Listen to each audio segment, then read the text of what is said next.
Hello and welcome to Talkin' Baseball. The two best teams in baseball teed it up. A couple snakes. Titles being discussed. 2,000 hits. Let's get it.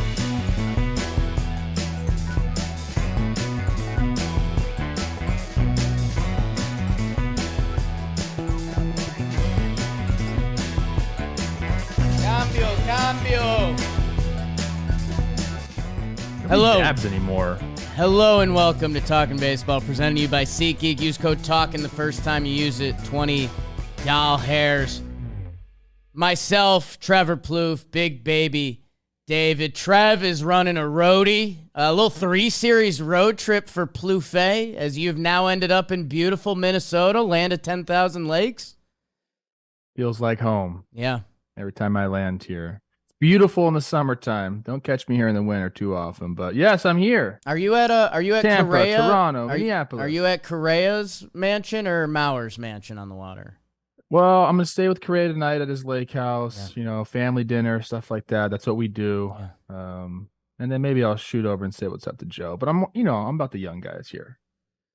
Just kidding. I'm not in Correa's lake house. I'm in a hotel in downtown Minneapolis. Look at that artwork. Real question, and I don't want to put you too much on the spot, but like, I don't know, you're in Minnesota. Do you send Mauer like in town, man? If you're here, or like I don't know. I don't know your guys' levels. 100%. 100%. Okay. The only thing is, like, today, I don't want to do anything.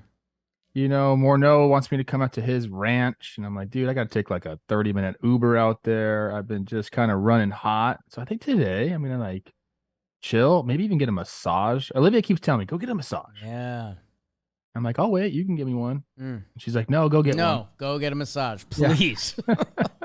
Don't want to touch you. That's not what she says. Yeah. She thinks that probably. No, I'm going to kick it today. Regroup, do our shows this morning, and then I don't know, maybe hit some restaurants up that I miss and remember. Big Twins Brew Crew series, swept by the A's. Might be a big A's episode. Your Twins bounce back in Toronto. You don't say that second T. This is probably one of the bigger series for the Twins of the year. That you're going to get a packed house today. It's really cool. This Brewer, like, that's why I always call for like regional rivalries and maybe a restructuring of the divisions, because every time the Brewers come into town, it's just raucous. Yeah. I mean, normally it blows a lot of people's baseball minds a little bit because you really need to shift. But I think realignment's coming in a couple years, and like Yankees-Mets would actually be like, play 14 times a year and be a rivalry, which would be cool. Except for right now, because both teams are dropping a steamer on the table. They tee it up this week, a little 2-gamer. That'll be fun. When people should be talking about Tampa, Texas, the Lowe brothers. My God. Whenever we get the mom jersey with both sons, that does something for me. I want one of those. Like a Lowe one? I might get the Lowe one, yeah. It's just so weird. You might have to wait if you want it to be your kids. Just love the family. Here's the thing is, Mama Lowe likes one better than the other. I think Nathaniel said on Chris Rowe's rotation that Mom likes Josh more. Yeah, but then she came back and said, that's not true. But I think she on Twitter said that, that's Mom's stuff. She's like, you're right. They took the picture, and it was very much Dad is Nathaniel, Mom is Josh.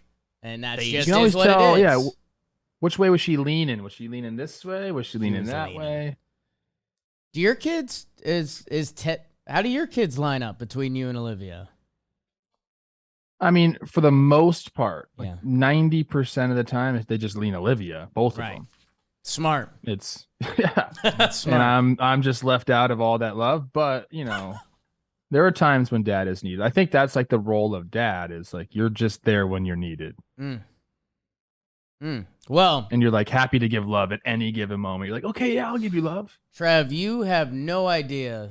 The couple of the last sentences you put together have been perfect for our new sponsor, Rex MD. Kind of love when you need it. Guys hate going to the doctor. I know it's true for me. I've put off going to the doctor for a long time. And this can be a little embarrassing for the fellas sometimes. But guess what? You're not alone in this. Do not be embarrassed. Rex MD. They make getting generic and branded Viagra or Cialis easy. Everything's online, even the prescription. They deliver to your door. No office visits. No talking to a receptionist. Super simple. Rex MD. Viagra can cost people up to 90 bones. Dollars. They have generic Viagra for as low as $2 a pill.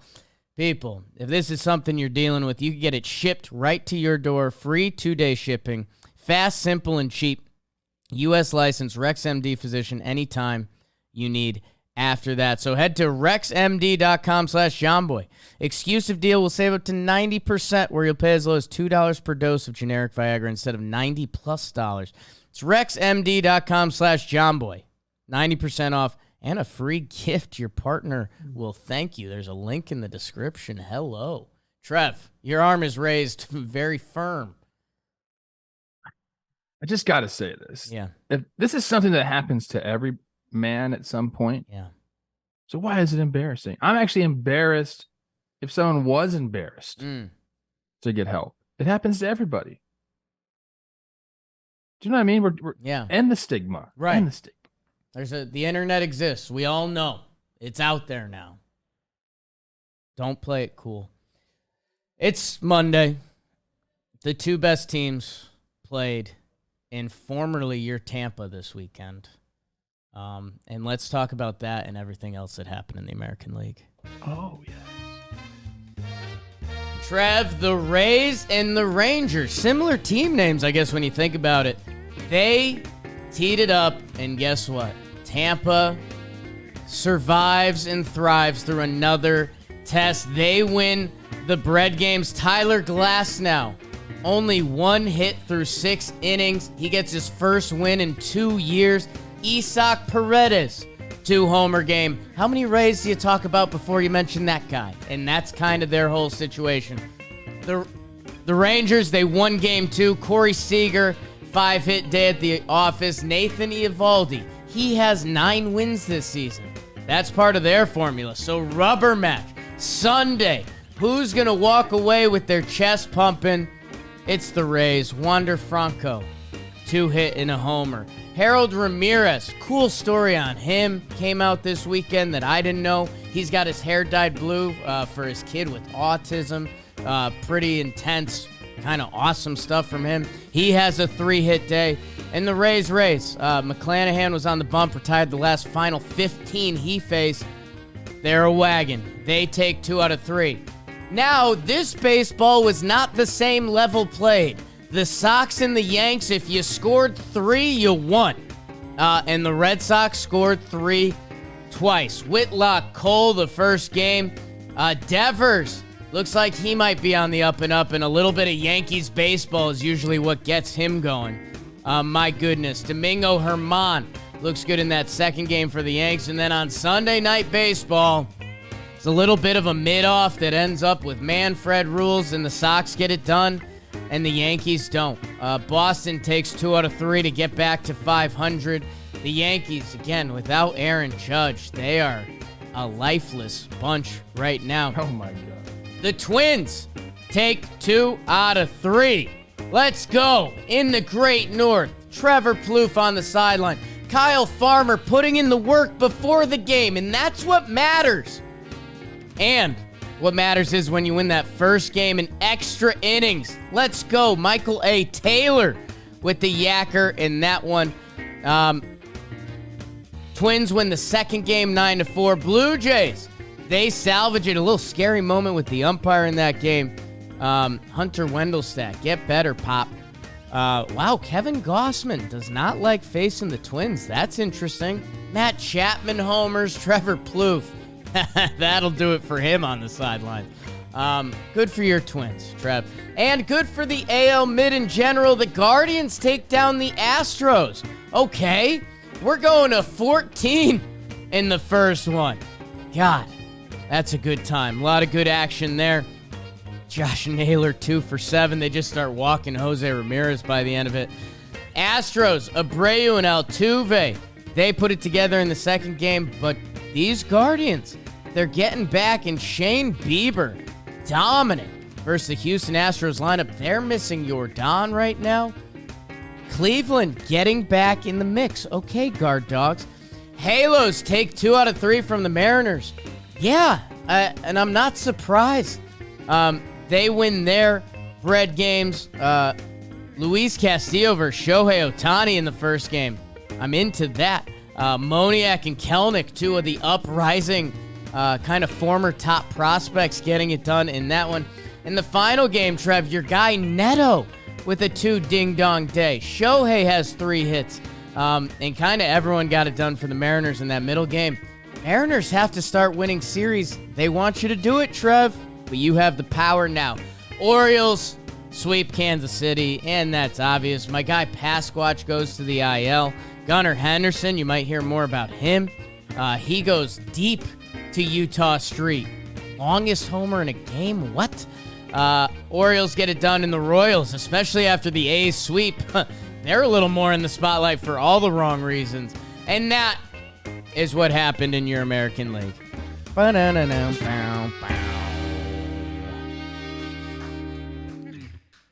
Excellent job, Jake. Woo! Tampa Bay Rays are 48-20 on top of the East. Orioles are 41-24, a 4-game win streak for the Birds. The Yankees are a game up on the Blue Jays at 38-29. Boston 500, 33-33. That same record is the record of the Minnesota Twins, who are top of the AL Central. The Cleveland Guardians are a game and a half back. The White Sox are 4.5 back. Remember those Tigers that young and punchy, Hinch, manager of the year? They've lost 9 in a row. And that has the Royals behind them, having lost 6 in a row. Oh. Texas Rangers are 41-23. Houston, 37-29, with the Angels a game and a half back. Mariners are 31-33. And the A's, like I told you, how's your 5-game winner to get them to 17-50? Trev, Cron Pod, best baseball being played this weekend. You were just there. You just saw them up close and personal. The Rays welcomed the Rangers into town and gave them that work. Both these teams are obviously very impressive for what they can do, but the Rays are just kind of on a different level. When you said, hey, how many guys are you going to mention on the Rays before you mention Isaac Paredes? I don't know. After watching him up close and personal, what he did, stole a game from my Twins with his defense. I saw him hit homers. They just get the job done. You know, in that first game, like it was Isaac, and then, you know, Manny Margot has a diving catch. It's like, that's how you just draw these games up. They defense you. They get timely hitting. They can hit homers. They can steal bases. I believe they had 35 stolen bases in a row. Then they ended this weekend. But that's what they do. I mean, they are timing these pitchers. They're taking off. They're not getting thrown out. So they're taking the extra base whenever they can. So like, I think when we played them, the Twins, excuse me, not we, because I'm not on the team. It seemed like they ran around forever. Like they just kept running. But they only had 1 stolen base. It was just the way that they ran the bases on hits, and they just took the extra base every single time that they had the chance to. And the pressure that they can put on you is just incredible. And if you get some starting pitching like they did from McClanahan, you know, it's great to see Glasnow. He was rocking the old school Devil Rays uni, which was hot. He kind of went viral over the weekend. There's a picture of him, and people were saying he looks like the guy from Peaky Blinders. That happens, once every couple months? 3 people weeks. Are shocked. But the Rays are just, I guess Josh wins the low bowl. Yeah, I think he kind of has been this year. Shane McClanahan, 10-1. 10 wins in the team's 68th game of the season. He's got a 2.18 ERA. Like you mentioned, Glasnow is back for them. Puts together a good start. First win in 2 years. And, yeah, man, Jose Siri ended that stolen base streak, but he doesn't care. So that's the good news there. Did you know, like, if you watch him, you see all the different colors, like belts and all that stuff. Wander Franco had 2 different color shoes on when he was playing the Twins. The Rays are 30-6 at home. Texas wins that middle game. Our guy Dale Scott was there. Little Pride weekend. Baseball is for everyone. We like that. I don't know, man. We're running out of things to say, and I feel like we did a lot of Rays last week because you were there up close and personal, and we talked about all the pressure and the depth on this team, and maybe you'll hear the pain on my voice when we talk Yankees, but I see, Harold Ramirez is technically listed as a bench option for them. Manny Margot. I would kill for an outfielder that could play defense like Manny Margot does on the Yankees right now. And these are bonus platoon pieces for the Rays. They'll go on. They start a little West Coast trip. They're playing 4 against the Oakland Athletics. So the 2 best teams in baseball. 2 hottest teams. Yeah. Yes. And I don't know. If you're the Texas Rangers, I don't think you care either. I mean, you lost a tough series to a good team in the Trop. Keep it moving. Everyone's been some doing of these numbers we got on the sheet here. We know what Corey Seager's done since he's been off the IL, but Robbie Grossman, 27 RBI in his last 38 games. This is what good teams do. You get contributions from guys that aren't supposed to really carry your team, but they're having good seasons. They're, getting timely hitting. It's what you need to have on your team if you want to be, in first place and, running the division. What both these teams have been able to do is get production. I heard Cash talking to somebody before the game, and they were just like, has anything surprised you about how good you guys have been this year? And he said the offense. He said, we didn't expect to be this good offensively, and we're having a bunch of guys just having really good years. And that's, I know it sounds pretty simple, right? But guess what? That's the answer right there. Yeah. Have your guys, like you're talking about the Yankees and Judge not being there, and you need guys to step up. If you don't have guys to step up, it's not going to be great for you.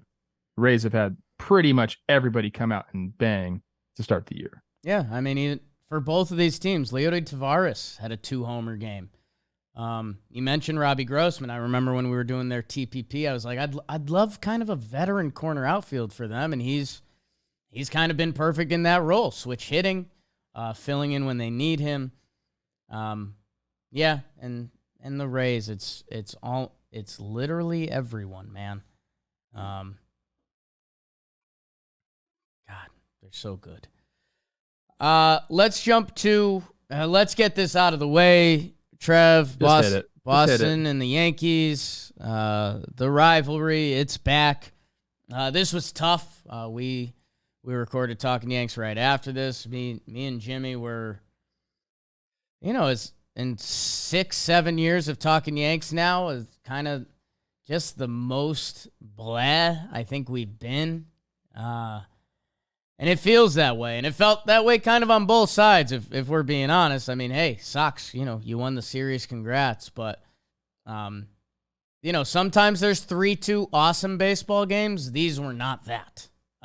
The pitching was okay. The offenses and defenses were tough, which is just like a bad product. It is. I'm looking at the lines right now. I mean, Whitlock and Cole, 2 pretty good lines right there. You're right. I mean, the starting pitching did its job in this series, but nothing offensively going for either team. We had the ump cam ruining everybody's viewing experience last night. One thing I did see on Yankee Twitter was talking about Volpe and that decision the Yankees are going to have with him. He hasn't played well. Especially offensively. He comes close to hitting a homer.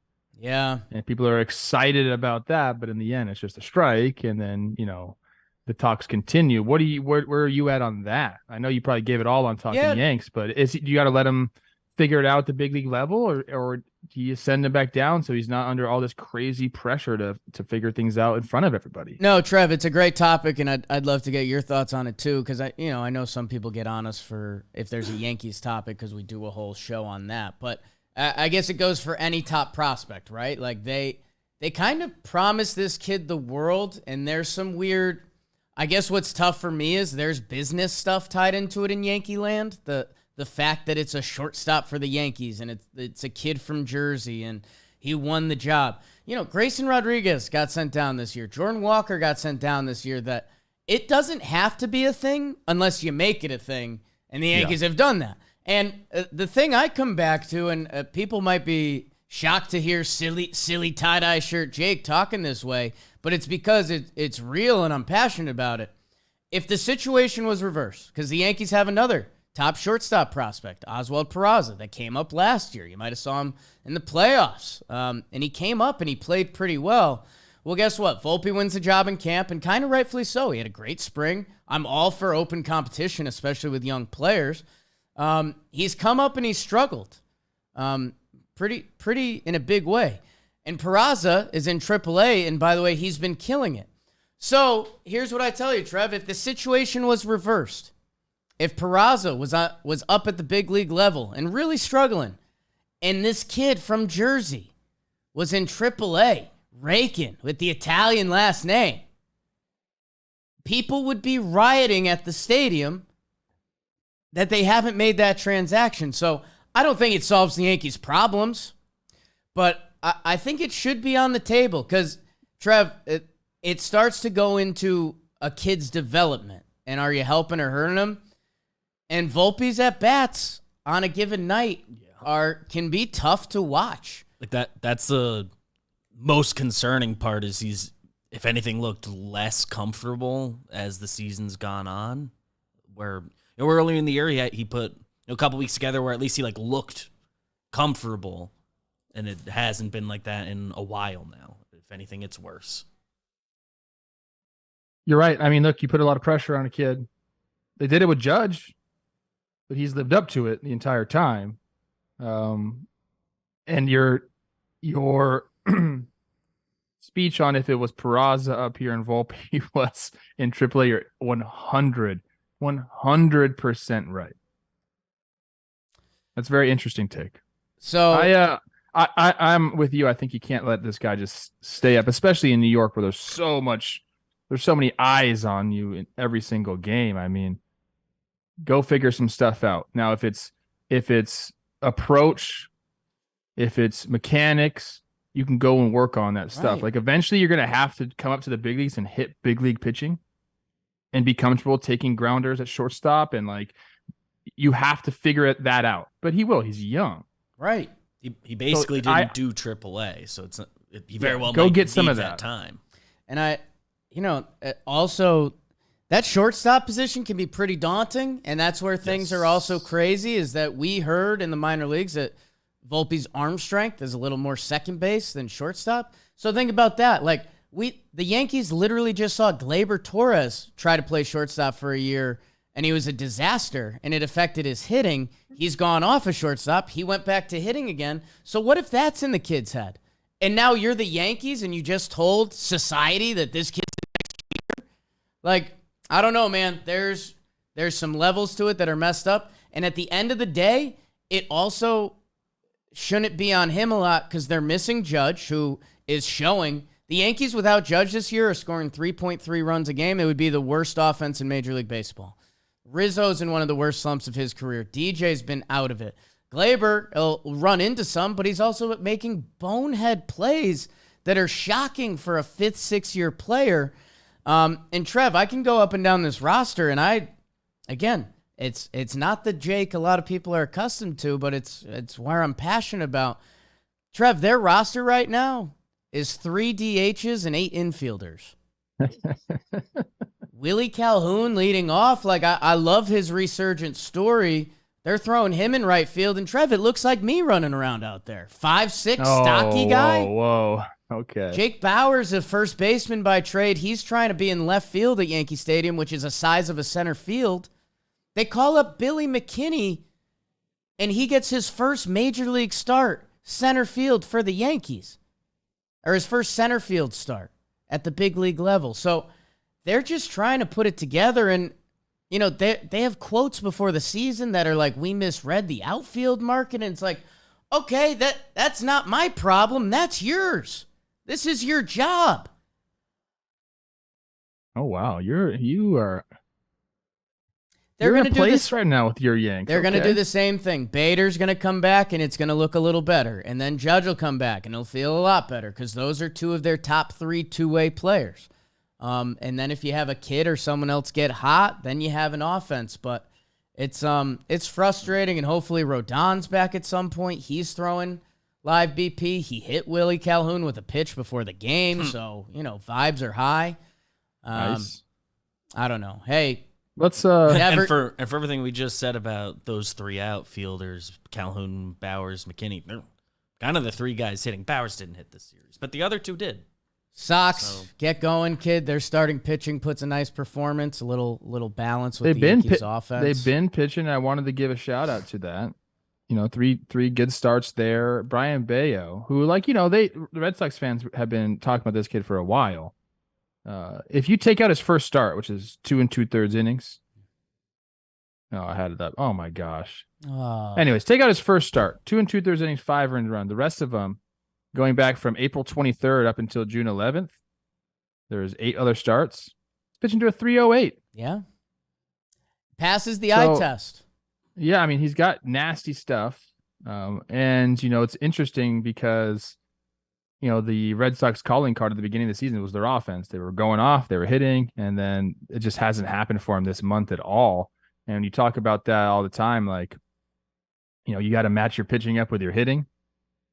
If they had this pitching while they're hitting, they're going to run off a bunch of wins. Now you're pitching and you're not hitting. I think where's the stat here? They scored 3 runs or fewer in 8 of 10 games this month. That's not the type of offense that they expect to have or that they're going to have. They're just in a little bit of a rut here. But shout out to the pitching staff for getting it done, because that's the thing that we always talk about with, or not always, but this year we talk about with the Red Sox. We just don't see that starting pitching going. But if these guys continue to pitch like they did in this series and Bayo continues to kind of like lead that rotation, then Red Sox can come up and bite you, especially the Yanks. They got a little homestand coming up, Rockies and then Yanks again, which again, it's not your father's Yanks right now. That hey, Red Sox, they're 500, stay in that wild card mix. We'll see you there.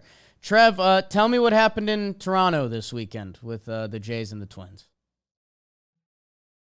Good games. Twins come off of getting swept by the Rays, so vibes aren't that high. Although, in the clubhouse, things were fine. I actually asked Rocco about that. I said, do you ever impart yourself on the clubhouse? And he just said, not really, because we have guys that can do that. The vibes are usually good in the clubhouse. And Correa, for all his struggles offensively this year, every single day he's posted up in that clubhouse, man. He's taking questions. He's got a good attitude. He's helping guys out. Like, he's every bit of a leader on that team, like what you want in a guy. Like, by example, he's, like I said, he's taking the questions when the teams are failing. He came out and met with the reporters, made it a point to do that after the Rays series, which I thought was really cool because some guys don't do that. Right. And he understands his role there. Michael A. Taylor. Give me the stats on him, at the tail of the tape on Michael A. Taylor without looking it up. Like his offensive numbers this year? No, tail of the tape. Height? I would have Michael A. Taylor 6 foot 195. Yeah, me too. Until you get next to the guy, he's 6'5". No. Yeah, he's listed. Listen, he's listed on Baseball Reference at 6'4". I think they're undershooting him because Justin Morneau's looking up to this guy. He's also built, bro. This guy's got to be 205 to 210. Okay. Never would have guessed it, man. Now that I'm up close and personal, I was like, holy crap. He's been going. He had a little bit of a mechanical adjustment where he started to move his hands a little bit. That brought his leg kick back, and he's driving the ball. Like, he's got real deal pop. And I'm like, oh yeah, he probably should, because he's built he doesn't look like Giancarlo Stanton, but he's closer to Giancarlo Stanton than he is to me. Anyways, he hit the 2-run homer in the 5th. George Springer came in, had a really good at bat. He pinch hit for a double off of Brock Stewart, who's my guy, tied the game up, and then Taylor with a sacrifice fly in the first game. So it was all Taylor in that first game. So they win the first 2 games. Joe Ryan with another quality start.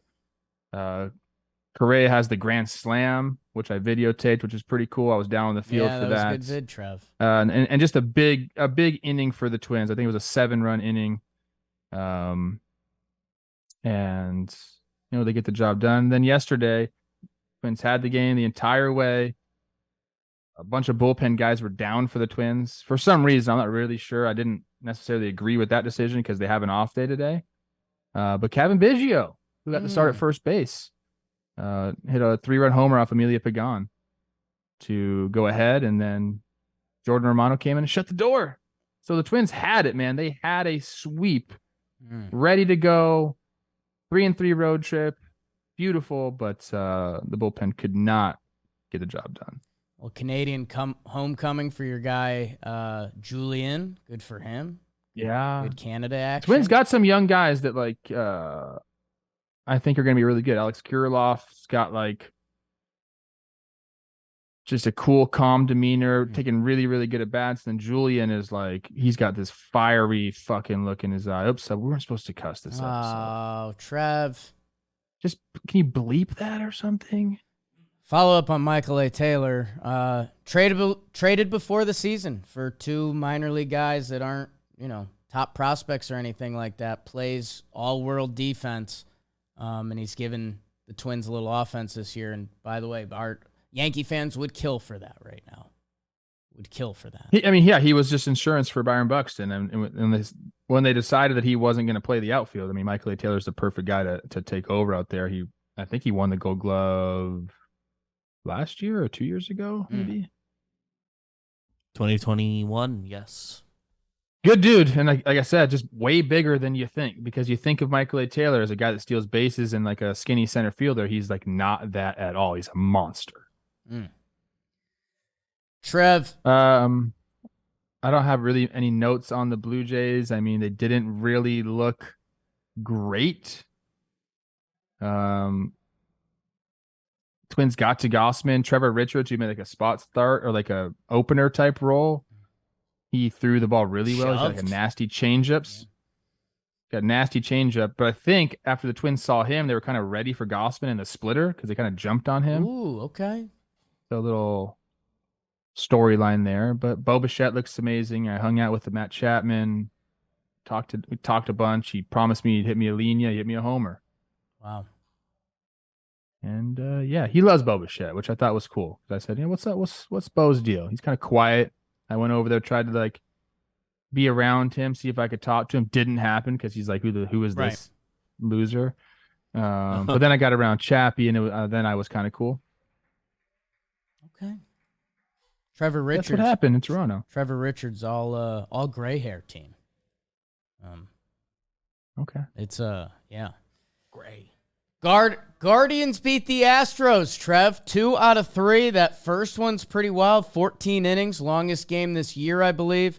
And they go tit for tat, 5-5, 6-6, 7-7, 8-8. In the extra inning Manfred runner rules. And then I guess my biggest note from this series, because, there's a lot of baseball being played. The A's just won 5 in a row. It's baseball, people. We get it. Shane Bieber with a dominant performance, which if these Guardians get back in the mix, which it looks like they are, a game and a half back in the Central, if you run into the Guardians in a playoff series, well, Chris Rose will tell you they might not have Shane Bieber. But Shane Bieber doing it against Houston, that's a big boy start. They are missing Yordan, which, almost anything I could say about Judge, Yordan has a similar impact on a lineup on a given day when he's in there. Guardians take a series from Houston for the first time since 2017. Wow. Yeah. Okay. Yeah, I don't know why Chris always says that about Shane Bieber. I don't think he's going anywhere. He has a whole nother year of control. He says that's just the way they operate. And if you look at their trade history, that's what they do. But I just can't imagine them in this division with these teams that they're fighting against, the White Sox and the Twins, them trading him. I don't think it's going to happen. And then for the Guardians, look, they needed their offense to get going. It was Jose Ramirez, a little bit of Josh Naylor. They needed Josh Bell to get going. Well, he, has a game here on the third day. It's a double, a homer. Will Brennan. Brennan needs to get going. Stephen Kwan gets it going a little bit here. So they need the supplemental pieces to get going. And that's their formula is going to be is pitching the ball and playing defense. But you need to score some runs too. You need to have more than one or two guys doing it. And they got it this series. Now, did I see that Karinchak got optioned? Your boy? I thought he was having a great year. And did he just have some really bad outings as of late? I'm going to go look right now. Because that was surprising to me. But again, I don't watch them on a day in and day out basis. His stats on the year are kind of fine. He was getting used a ton, 32 games already. I'm looking at these. I mean, hold on one second. Okay. Yeah, the game log doesn't. The game log track. is he hasn't allowed an earned run from May 19th up until June 9th. He didn't allow an earned run. Now, I know sometimes that's inherited runners. Maybe he let some other people in, but what? Yeah. Now we gotta Google that. What's going on? To work on mechanics and do a better job of controlling the opponent's running game. I could see that. Tito said it wasn't an easy decision, so. In that same stretch, looks like only 2 steals off him. Do we need to peek under the hood a little bit more with this move? Guardians fans, let us know because that's very interesting. Guard Dogs fans, let us know. Houston fans, I always try to reach out and I say, let us know where you're at because you guys have had a funky season. There was no Altuve for a bit. Now there's no Yordan. The Texas Rangers look very real. They've got a nice little lead in the West. And Houston, as it stands today, they are a half game in the playoffs above the Blue Jays. The Angels are still lurking, which we're about to get into. Obviously it's a city that I'm not super, well, in a way I'm super connected to, but not super close with. Like, what is the pulse? Or does literally nothing matter because you guys are going to be there? I don't know. They're dealing with a ton of injuries, and we always talk about how they're able to sustain that, and they have sustained it. But when you mentioned you're out Alvarez, we know the pitchers that they've been out as well. It's I don't think there's a lot of panic in Houston, but you're looking at just a better division overall. I think that matters here too. I mean, what the Rangers have been able to do. Luckily for them, the Mariners have found themselves in a similar position where they're just kind of like, well, I don't think Houston's underperforming. The Mariners are definitely underperforming. Yes. But the Angels have been there as well. So it's just, I think it's a little bit of both of that where you're dealing with some injuries to some main guys. The division's gotten better and, there is something to be said about a World Series hangover. There just is. You didn't have Altuve all at the beginning of the year. He's back. These things happen. I think you're right. Like, they're going to be okay. And there's not a ton of panic anywhere in Houston just because of, the history, and they know that they have the guys to do it. Trev, the division is a great point because we did this whole thing about the AL East, and it was like, well, Texas looks for real this year. We haven't even fathomed, and it's a little bit of franchise history, like the Halos keep popping up. Although they're about to play 4 at Texas. We'll see what happens there. But they beat the Mariners 2 out of 3. Neto, the kid who I feel like we've talked Angels shortstop a lot. And we're like, are they going to play Gio Urshela there all year? No, they called up the kid. We've now seen this is their guy. They called up Joyce in the bullpen for a little bit, but he just went on the IL. And again, there's name talent you buy into. They're 36-31. Coming into June, they were right around 500. And for me, there's a little bit of, oh boy, like if you slip on that banana, the Shohei stuff's going to get loud. They're all in, man. And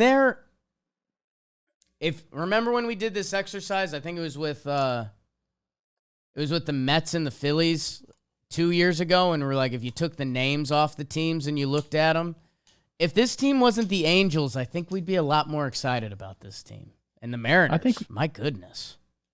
I'm excited about the Angels. I mean, there's a lot to be excited about. I mean, even if it's like in a negative fashion, like of what they're going to do with Shohei. I mean, this is a very, very interesting team right now. You mentioned the young guys that they're bringing up. I mean, Moniak has another go-ahead homer here. Shohei's been crushing the ball offense. He's got a 930 OPS right now. He's been going off there. The pitching hasn't been as good. He's walked a lot of people. I wonder what is his walk rate? I'm going to get it right now. Ooh. He's at 4 walks per 9, and he's typically around. I mean, last year he was 2.4 walks per 9. That helps a lot, but overall he's been 3.2, so he's up in that regard. His strikeouts are up 2 this year. He's leading the. This guy's crazy, man. He's kind of got a crazy pitching line. He's leading the league in hits per 9 at 5.3, which is great. But he's also got 10 wild pitches, 10 hit by pitches, and he's walking guys. He's just been erratic, if you will, on the mound. But Erratic. Neto is 100% the guy at shortstop there. He's going to be there for the next. I mean, maybe 10 years. The kid can play. And he showed it this series as well with the homer, the 2 homers, in the last game. They're fun, man. I mean, I ended up watching them late night, and it was the game they lost. But seeing Rendon with that calm, cool, daddy hacks, and I've never seen a guy not swing and miss and not be frustrated at all. Just like, that's kind of how the sport works. And then gets back in there, does the same thing. That's a good attitude to have. Right? And end of the day, sometimes that can be frustrating for fans, but I think it leads to better performance. You're about to announce Seattle dead in 3, 2. I don't care enough to announce them dead. I don't. Wow. I still think you can't announce them dead. And I think it's pronounce them dead. Oh. Pronounce them dead. I'm not going to. I want to give a shout out. Did you mention the relievers in your burn for the Angels on this homestand? Not really. I was about to give Davinsky a shout out because I liked him when he was on Houston. He kind of had a nasty game to him. He kind of fell off. It looks like he's been giving them a really good performance recently. Relievers combined for a .77 ERA with 22 strikeouts and 23 and a third innings pitched during the 6-game homestand for the Angels. That's how you get it done. I mean, you got to have a good bullpen in today's game. You got to have guys getting it done. And when you do have them getting it done, you better win these games, and the Angels have been able to do that. I'm stoked on the Angels. I told you when I watched them play the Twins and really got in there and kind of saw what they were about, like Trout's been slumping. That's not going to last forever. Ohtani's been kind of slumping on the mound. That's not going to last forever. You got these young kids kind of coming up and doing it. The bullpen's holding. You're getting some good starts from, the other guys in the rotation. Like that's the recipe for a good team. Yeah. They're 5 games over, like a half game back of Houston for second there. Like they are right where they need to be. Who'd you say the better team was, the Angels or the Twins? If I'm being honest, it depends. I mean, the Twins are decimated by injuries right now. Full go. Full go. I think I take the Twins. I think the starting pitching is that much better on the Twins. Okay. In a short series. Like a 3-game set between the Twins and the Angels could go either way. Like because Shohei and Trout could take that series over in a heartbeat. Ooh. But if Correa, he's just started to go. I don't want to keep talking Twins. I would say the Twins are probably a better baseball team. Full go. Man, that Angels Texas might be a good flip for me this week. Angels fans are going to just be all over me. Good. I don't know why. You baited me into that. Oh, big time. I'm baiting right now. I'm just a big dumb fish. It's like, I've never seen a purple worm before. Yum. What an idiot. Please I can't believe we do that. Do not say baited and purple worm right now. Trev, The last series in the AL, I'll be honest with the people, wasn't super locked in. Orioles sweep the Royals, and by the way, I said it briefly, but there's been a lot of hate on the A's this year because for obvious reasons. The Oakland Athletics now have 17 wins. The Kansas City Royals have 18. So if you were a person that was Oakland, and how can they put this on the field? It's one of the worst products we've ever seen. They're trying to lose, blah, blah, blah.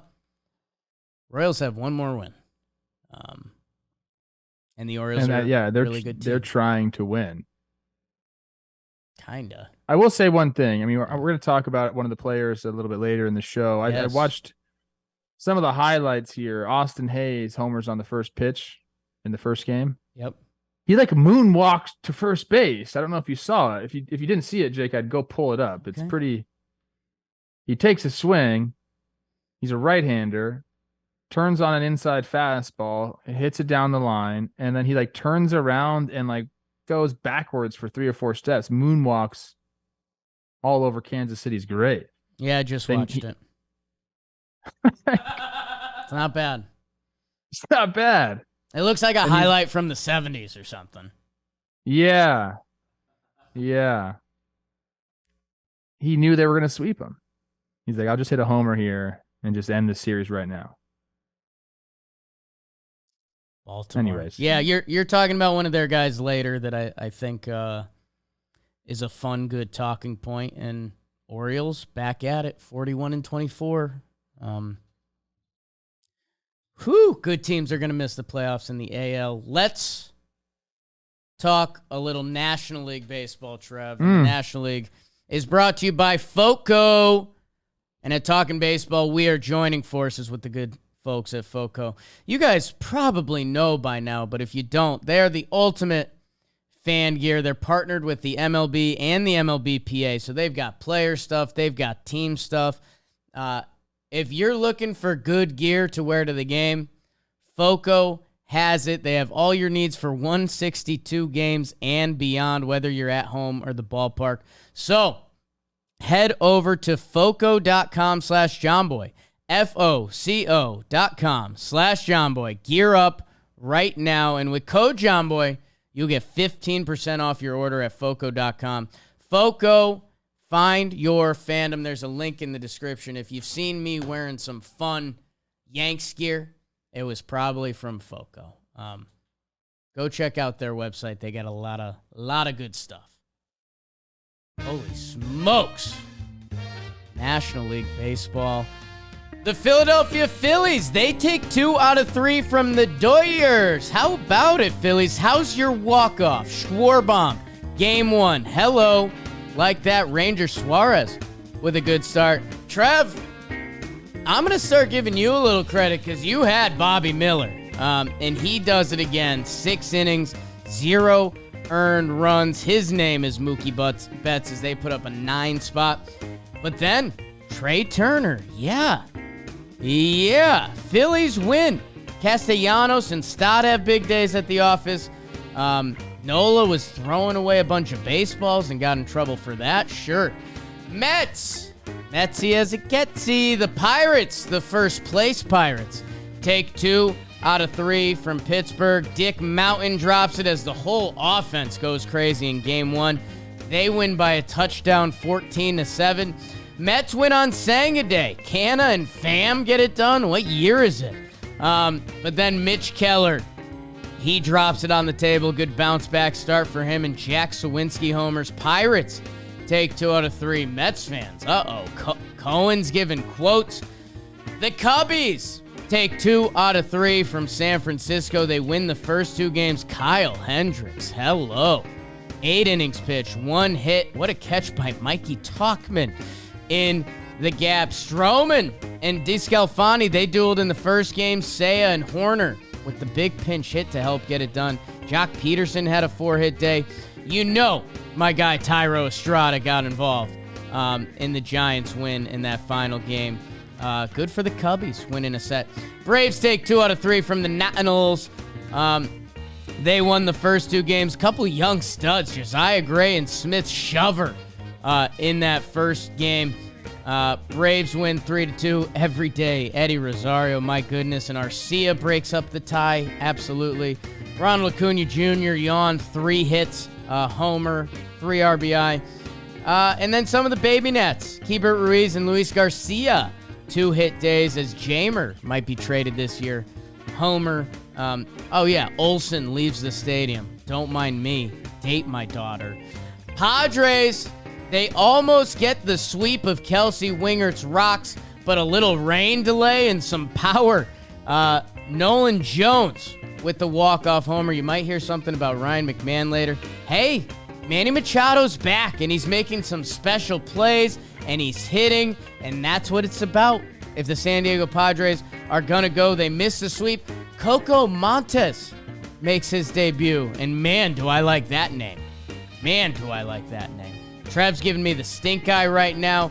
Reds take 2 out of 3 from the St. Louis Cardinals, and basically that's the better team winning.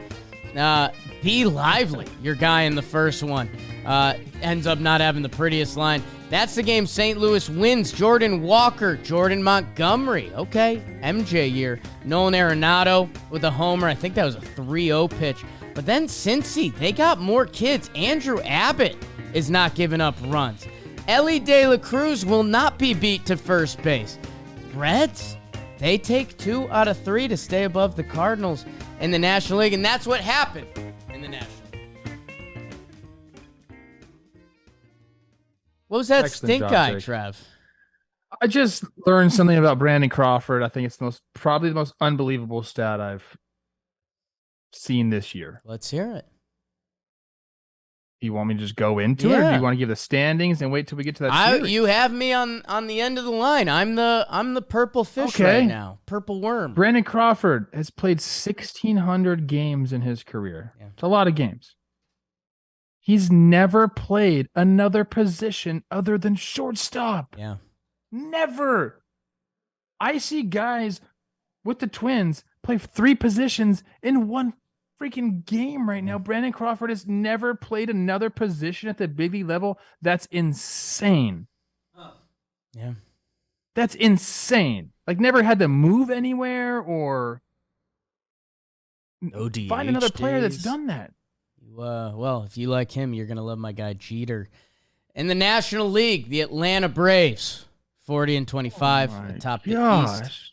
The Brandon Crawford's a good defender. The Florida Fish, 37-29, 3.5 back, 8-2 in their last 10. The Phillies, a game under 500. Okay. They're a game and a half above the New York Mets, who are in 4th place with the Nationals trailing them. The Pittsburgh Pirates jump back into first place in the Central, 34-30. Let's go. Game up on Milwaukee as they have their Super Bowl this week against the Twins. Cincinnati is 31-35, 4 games back of first place. The Cubs and St. Louis bringing up the rear, continuing to do that. The Snakes are 40-25. They are tied for the best record in the National League. They're atop the West, 3.5 up on the Dodgers. Giants are a game above 500. Padres, 31-34. Rockies, 27-40. Trevor. He's never DH'd. No need. I know he's been in the National League, but people like the DH has been universal for a couple of years now. He's 35, 36 last couple of years. That makes sense. Way to go. That's math. Add 1. What? Yeah. Okay. I'm sorry. I didn't know that. It's good. June, Kyle Schwarber strikes again. His June numbers are crazy. Just like lifetime. He hits the walk-off. Ranger Suarez has been really good in his last 3 starts. Circle that for me, because if we're talking about the Phillies getting in the mix and getting hot, they're going to need those starting pitching efforts. We talked about Taijuan Walker last time. And again, standings-wise, and I don't know how much teams are really looking at this come June, Phillies, as of right now, are a game and a half out of the NL wildcard. So as much as their struggles have seemed this year, they're in a position that we thought the Phillies would be in at this point. all of these teams that, people are down on. The Padres, yeah, sure. Were they supposed to win the NL West for a lot of people? Yeah, they're not, but they're 2.5 games out of the wild card. The Giants, who, people probably don't even think about, are a game over 500 and a half game out of the wild card. So the National League is going to be pretty intense. The American League there's getting some separation there. Right now, within 4 games of a wild card spot, there's only 2 teams. The Angels are 1.5 games out. Toronto's half game out. So the National League is going to be dicey. Yeah, man. And I think there's going to be serious ramifications come the trade deadline because if you say that again, ramifications. Yeah, you like that? The New York Mets 3 games out at 31-35. Like I'll tell you, that Cohen guy, he doesn't seem like a selling fella. If the National League's all in it, that this thin trade deadline we've talked about, I mean, the National League might screw everyone over because I don't know. Would the Cardinals actually sell? I mean, I think depending on the given day, they can have the best run differential in the NL Central. So I don't know where it's heading. Deadline, it feels like your hopes for exciting things are Cubs and Giants fall apart, but Farhan already said, like, nope, we're not selling Pop. So it's I think it's getting to that point, and I don't know, we're kind of all over the place right now with the NL, but it's getting to the point for me where, like, the Cardinals, I mean, they may not have enough time. Call them dead. They're 7 games back of a wild card spot. They'd have to go on a run like the Phillies went on last year. And I don't know. I honestly don't know if they have the starting pitching to do that. They're going to be the most fascinating team at the trade deadline because they do have people they can trade away. And if you're not going to be in the race, maybe you alleviate some of that and you kind of restock and replenish, but they're also, like, in a window, and, like, they're in a tough position. They've put themselves in a tough position. They've done it to themselves. I mentioned Taijuan Walker at 1.93 ERA in his last 5 starts for the Phillies. So they he's found something. Trey Turner, he's found that splitty. Trey Turner's had a couple good games. Like, I think if you're a Phillies fan, it feels like a little streak could be coming. Let me do schedule watch. Dodgers don't give a shit about anything. Bobby Miller. They do give a shit about something. They do. Bobby Miller does look like a freaking animal out there. I'm very excited that he's been as good as advertised. Oh, West Coast trip for the Phillies. My Snakes for 4, and then Oakland. It's just never easy. It's never easy. Mets, man, Trev, New York sports, not on cloud 9 right now. No. They drop another series. They do it to the first place Pirates, who, again, just came off losing a series to Oakland. So it's where's your head at the time?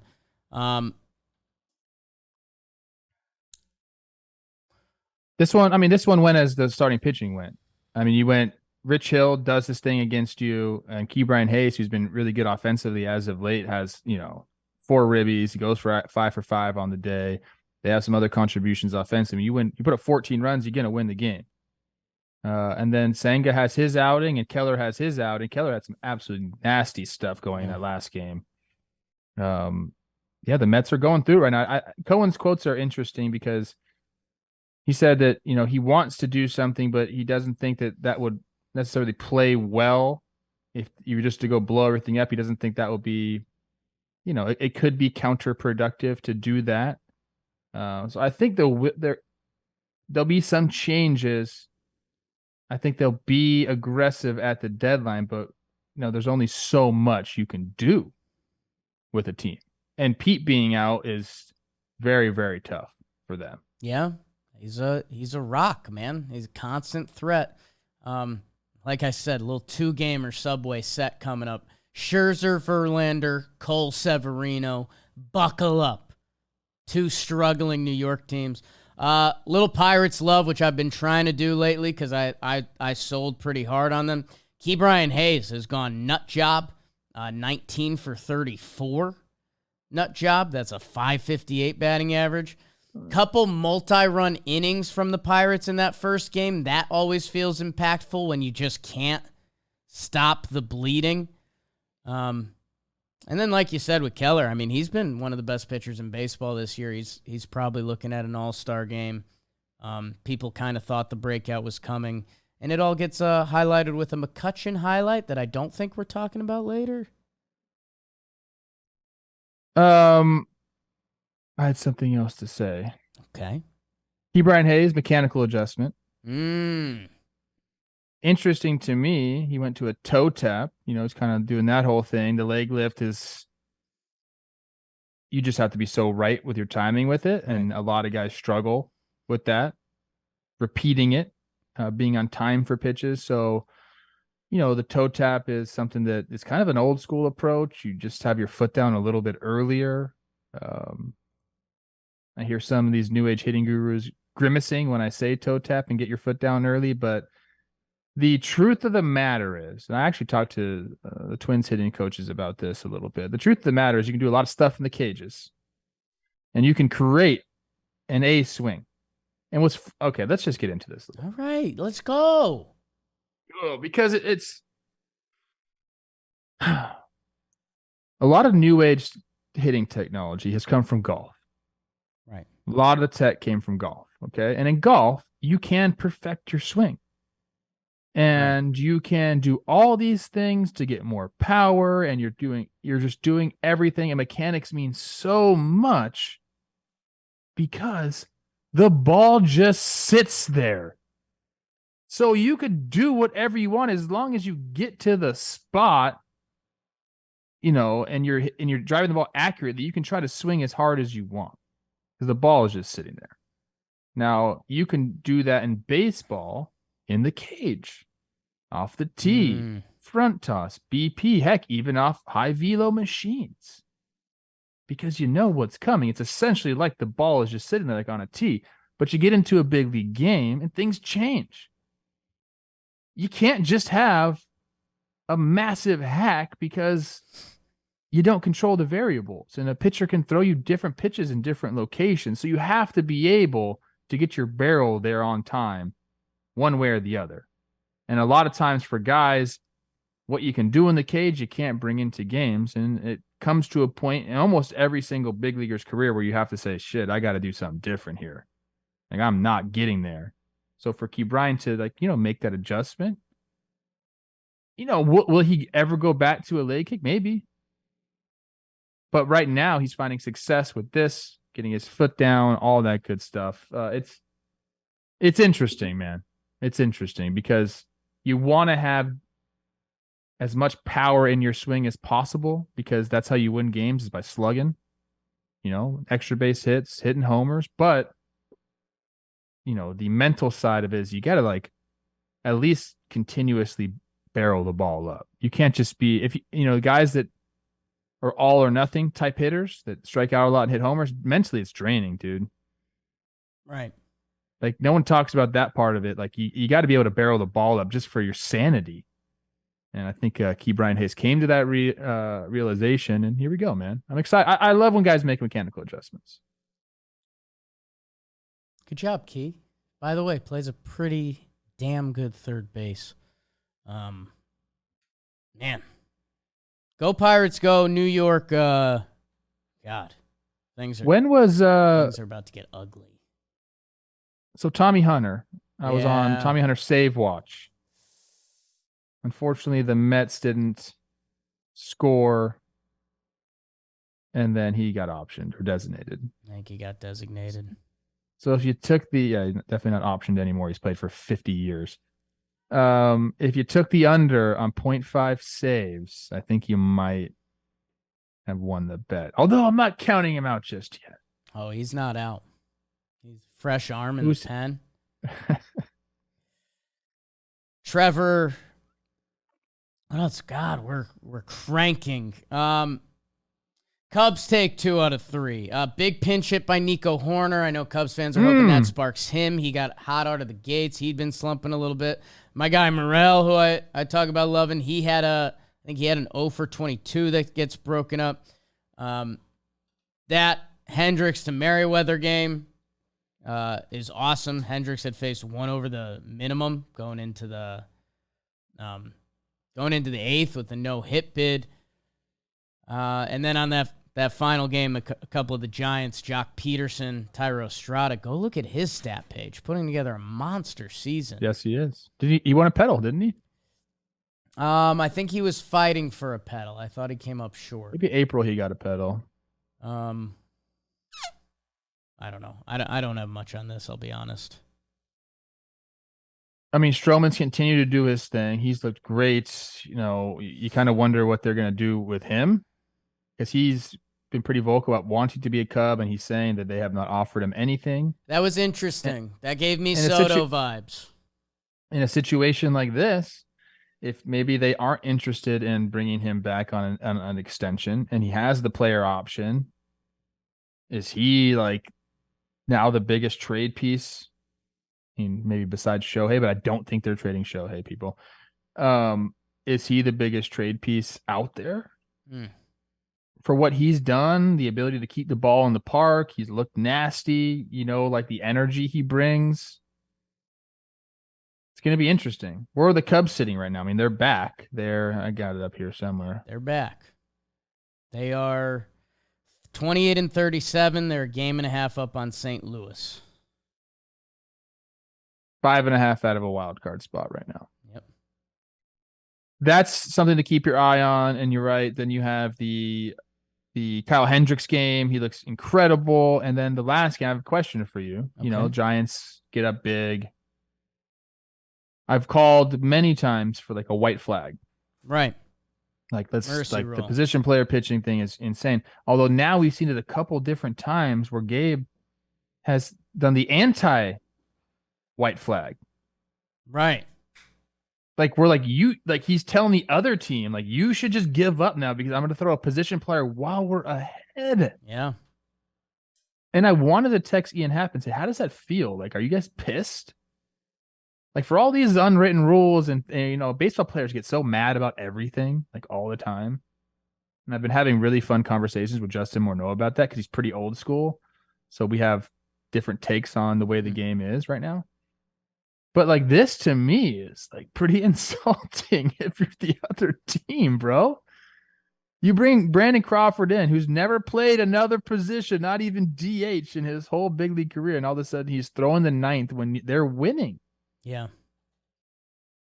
But nobody seems to care about this. Am I the only one that cares about this? No, I think, Trev, you know what the problem is going to be? Is if it ever actually burnt a team. Like if Brandon Crawford went out and gave up 5 runs and then a reliever came in and gave up another 5 and a team lost a game. I mean, Brandon Crawford won it 1 inning shut piece. Says he's got a better ERA than Cole. Throwing some funk up there.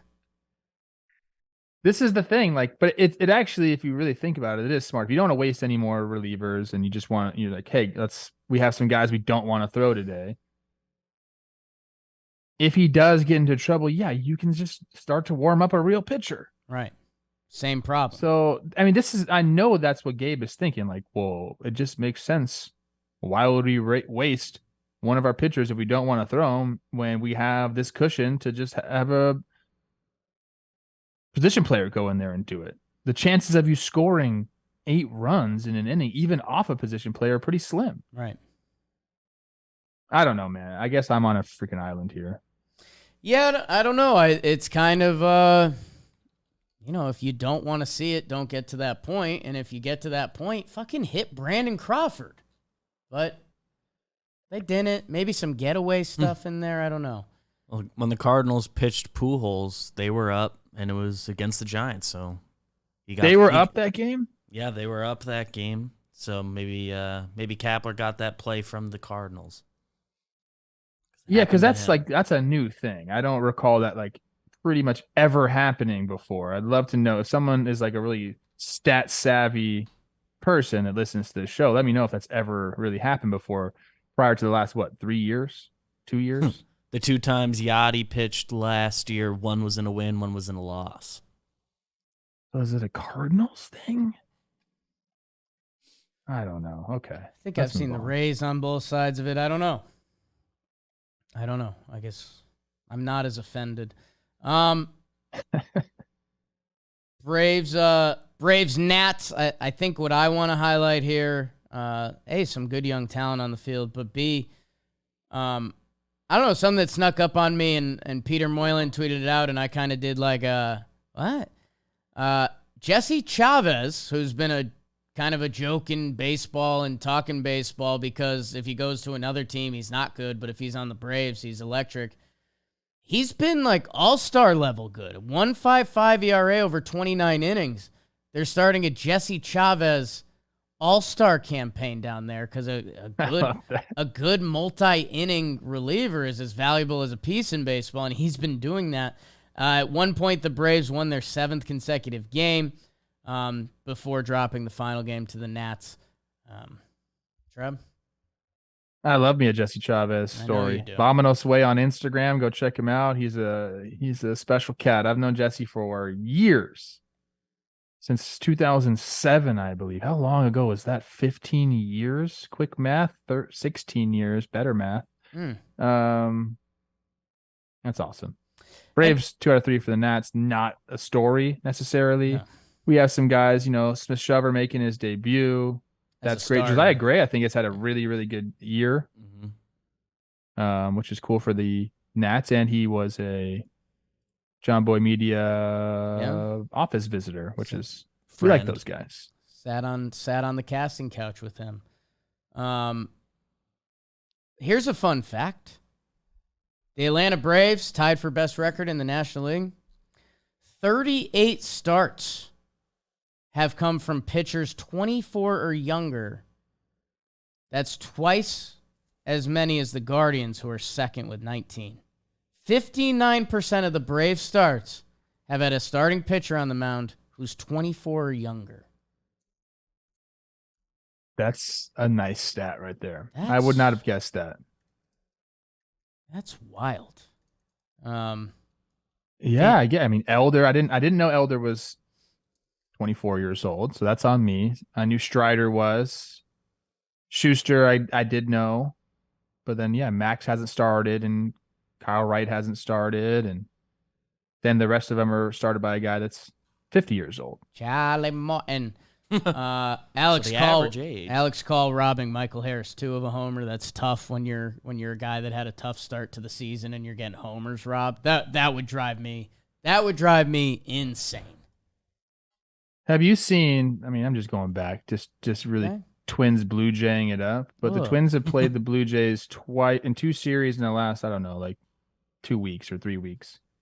And Dalton Varsho, your guy, 4 times against the Twins has almost robbed the homer, but hasn't robbed any of them. He's got to get going one over soon. It on the broadcast. And KK's in the dugout being like, Varsh, I would have caught all 4 of those. All 4 of them. Those would be outs. By the way, this is for you and you only, and maybe Beavers too, because I think you'll also like this. Spent some time with KK over the weekend. The legs are massive. Yeah. Like he's squatting in the gym, Jake. You'd be impressed. It's a ground up sport. I love watching him play center field. Circling back briefly, Hanser Alberto, friend, we like him. Pitched in 10 games last year. Dodgers record in those 10 games, 8-2. They used him in 8 wins. What? Am I just an idiot who just doesn't pay attention? It's crazy. It's just a weird thing. Okay. Never mind what I said about any of that stuff. Trev, beautiful Coors Field. The Padres looking to get the go button pressed. And if you look at the first 2 box scores, Machado and Tatis multi-hit games in both of those games. Snell drops it on the table in the final game. 7 innings pitched, 12 Ks, 1 earned run. Little rain delay. They end up blowing it at the end. Couple big boy homers, Trev. Big boy homers. Just like I said, how many times are, Machado, Tatis, Gary Sanchez, and Trent Grisham going to homer in the same game? Right. That's what I said, right? Right. Those four guys? Yes. And Brandon Dixon as well. Yeah. Cronenworth had a 3-hit day. Gary Sanchez batting cleanup. Like that's resurgence. That's where I know, I get a little too defensive over El Gary. I get that, but there's feelings involved. That's how life works. But the fact that he can hit fourth for the San Diego Padres, that in itself says something. Go look up the play Machado made, Yes. running into foul territory and a little tip drill, Nelly. And I think you're talking. Darvish. You're talking a little rocks in a bit, Trev. Little rocks in a bit. Darvish snaps for 100 wins. Snaps. That's a nice. It's a nice round number there. Welcome to the 100 Club. Yes, as you welcome everyone in baseball to the 100 Club. Doesn't matter what it is. Also, shout out Malibu Mike. I actually saw this homer. Saw Okay. it live, so that was cool. You were golfing with the guy just a couple weeks ago, it felt like. No, that was a long time ago. His golf game has suffered, let me tell you that. That's what having a zillion kids will do to you. Little analytics there. Trev, the final NL series. Cardinals, Reds. Reds take 2 out of 3. Again, Cardinals, they just live in that hole until they don't. And if you're the Reds, we're now adding, they had a group of young, fun guys we were kind of into, and like, all right, don't know what it means, but cool, Spencer Steer, I'm about it. Let's see what else you got. Now Andrew Abbott is in the mix, not giving up earned runs. Obviously, you probably heard about Ellie De La Cruz, and you probably saw him beat Waino to first because it's a special athleticism that you don't normally see on a baseball field. And this result is not surprising, and that's kind of the problem if you're a Cardinals fan. No, I mean, the way that the Reds been playing, the youth movement that's there, and like, the energy that they've been playing with as of late. Yeah, putting them up against the Cardinals team who's been just, I mean, I was going to say mediocre, but they haven't been mediocre. They've been less than that. I mean, they came out, put a jolt into it, took 2 out of 3, even though you lose the first game. A tough start for my guy, Ben Lively, but to come back and do it, you have your 2 young guys, Green and Abbott, do pitching after that. I hope it's sustainable. I really do, because the Reds have been such a fun team to watch, and what a story it would be. Like, hey, you bring the young kids up and they do the thing. I'm a little worried about regression and, the league getting a look at these guys. But, McLean's been up there for a while, and Spencer Steer's been up there for a while. So you'd think there'd be some adjustment periods already, but those guys have continued to go. I think it's sustainable what this Reds team is doing. Like, they just have that energy right now. And if they can continue to get like some starting pitching, which I think like is kind of, we'll see if they can. Obviously, Abbott, adding him to the mix changes things. I think Hunter Green will be good. Sometimes you look at his numbers, you're not sure, but I have him as being very much a plus pitcher and a guy that you don't want to face, like, come a playoff series. If they can go figure something else out there, I think we're looking at a team that can really like do damage and find themselves in a playoff spot and be scary in the playoffs. I will be rooting for some Reds baseball, and I'll be rooting for the Central to stay messy because, Trev, hope is a dangerous thing. You know this. And young people are filled with hope. And the longer this Reds team has hope, they are dangerous. And I don't know how long it lasts. I don't, but I don't know. If you laid out the Reds and the Pirates rosters on paper, how far off are they right now? I don't think that far. I know the Brewers are supposed to be, but here they are. The Cardinals were supposed to be, and I mean... And the Reds don't even have to get like, a typical, like, they don't need to get 6-7 innings out of their starters. They have a good bullpen. Like, let's just get some like like Lively's done a good enough job. Like obviously a blow up start here, but like he can be your 4 or 5 guy. Like Green needs to step up. I mean, it's very difficult, and it's a lot to put on Abbott to come up and say, hey, continue to do what you're doing, because he hasn't given up any runs in his 2 starts.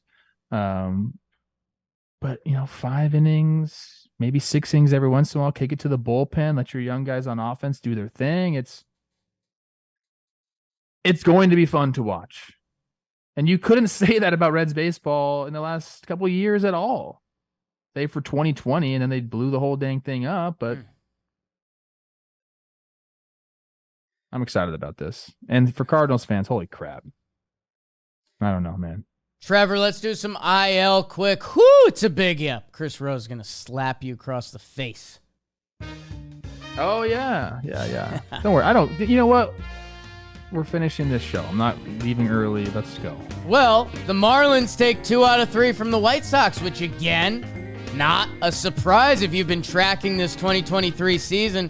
White Sox won the first game. Dylan Cease has been getting it going. 6 innings, 1 earned. How about a good Sandy start? 7 innings, 1 earned in game 2. Soler and Gene Segura.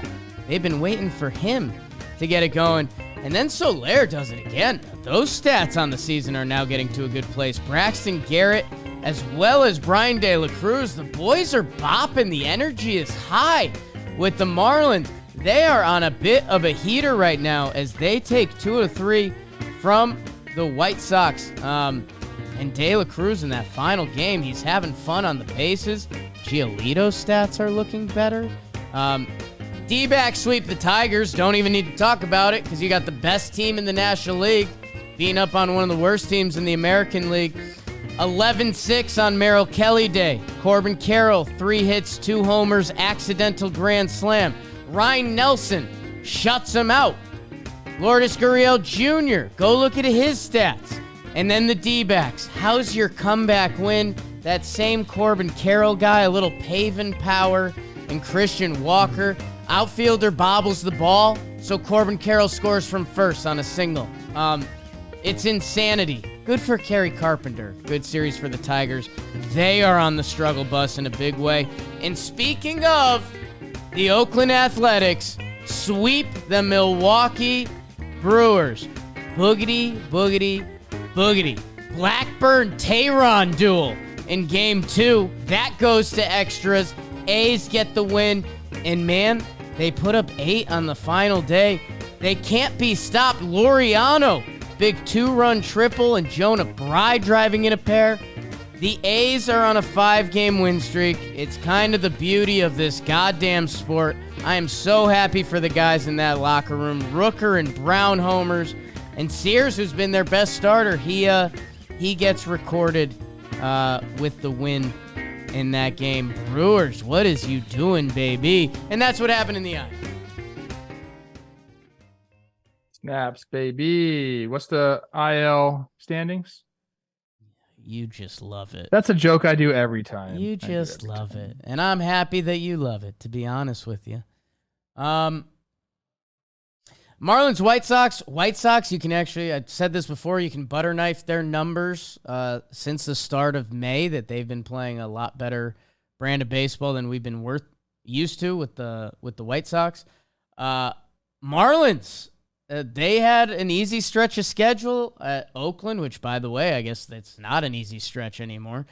The Royals, which I mentioned that it's easier than you probably have thought. I think it's just having a little bit of offense, like we've alluded to with Miami forever. The Arise guy chasing 4 bills. And Jorge Soler is now having one of the better seasons in baseball, coming off of a massive series, a 905 OPS, 19 homers. Cuban ball players, Trev, I've been trying to tell you. Love me some Cuban ball players. And yes, look, that's what the Marlins have needed for the last 2 years. Just give me some offense to go along with our great starting pitching. Now, Sandy's been kind of, I guess, up and down this year from his standards. I mean, these starts Yes. here. I mean, Perez gives you 5 innings pitch, 1 earned run. Sandy, 7 innings pitch, 1 earned run. Braxton Garrett, 5 innings pitch, no earned runs. It's like you do that and you have some guys and you spread the offense out a little bit, you're going to win series. And that's what they've been able to do all year long. And they've put themselves in a pretty dang good position where they can be buyers at the deadline. And, does Luis Arise just being on base all the time, does that help? I think so. Not like he's not slugging or doing like stealing bases, but like you're putting traffic out there on the base pass. Pretty much every time or every other time he's up, he's going to be on the base pass. And I think that helps. And it gets everybody else going as well. You talk about hitting being contagious. Well, okay, then you have Jorge Soler doing it and De La Cruz, and you get some different games from different people on the roster, and you find yourselves winning series because of it. You rely on your pitching, get enough hitting, some timely hitting, and that's kind of the name of the game, man. Miami Marlins are going to be fun to track because they're 37-29, the same record as the Dodgers. The Marlins, June 12th, same record as the Dodgers. The difference between those two teams is an 82 run differential. Dodgers are plus 62. Marlins are minus 20. The Cardinals are minus 1. So, yeah, I mean, is the sky going to fall and the bottom drop out? I don't know. They just took care of their business in a nice part of their schedule. Their vibes seem off the chart whenever I tune into some fish baseball. Why not believe in something? AL Central. White Sox. Why not believe in something?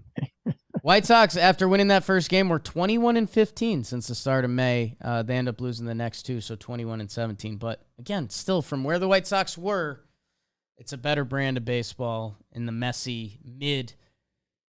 Trev, we're going to talk some snakes this whole year and coming up in awards, but they sweep the Tigers, and in the fashion that they do it in, relentless. That's the word. You've called them Rays light before? Yeah. Kind of like that. But no, they take care of business. Like, we're done saying surprise team. We're saying good team beats bad team. Good team sweeps bad team. They're in that category now. I mean, we can talk as much as you want about Corbin Carroll and the things that he can do on a baseball field, but there's other guys getting it done as well. This is a team that isn't going anywhere. And whether that's on your timeline or not, they don't care. Their timeline is now. They're getting the job done. Extend their manager. Evan Longoria tells the truth always. I mentioned him last episode. Emmanuel Rivera's been on a heater for them as kind of a depth piece even. Nick Ahmed's homer and Lourdes Gurriel. He's had a great year, Lourdes Gurriel. And then, yeah, I retweeted it at Talkin Jake. Follow. Game on the line. Snakes are down. 9th inning. Christian Walker gets the base hit. Should tie the game. There's a bobble by the right fielder, and the runner on first base was Corbin Carroll. Yep. So with 2 outs, he's running on the pitch. There's a bobble. He scores from first so easily because he flies around the bases. And it's why I think me and Trev aren't scared to throw around Rays light in a scared way, because they really do just Corbin chaos. Carroll's a 968 OPS. Not OPS plus with steals. That's, well, OPS S plus. Are made up stats. That's he's an MVP candidate. We're a third of the way through the year. Is that what it is? Yeah, just about. 3.1 B-WAR. I mean, we're talking on a pace for like a 9-win season. Yeah. He's going to be top 5 MVP getter. Eligible for in the Rookie of National the League. Year as well, Trev. Sheesh. Tigers, they had some good performances. Jake Rogers, 2 homers. Baez, Kerry Carpenter. Losers, season's falling out. Sorry. The Oakland Athletics sweep the Milwaukee Brewers.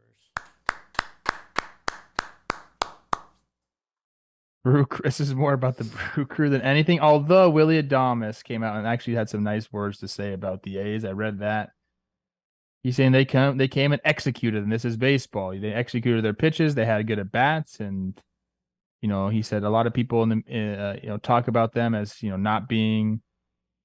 He didn't say this, but I'm paraphrasing, like not being a real team. But he said they're a big league team, and when they do those things, they're going to win ball games. And we didn't do those things.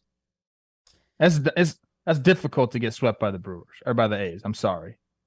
Anyway, you slice it. And the reason the reason it happened, Trev, I alluded to this. Like the offense is becoming major league. I mean, not high end, but like Noda, the kid, he's starting to figure it out.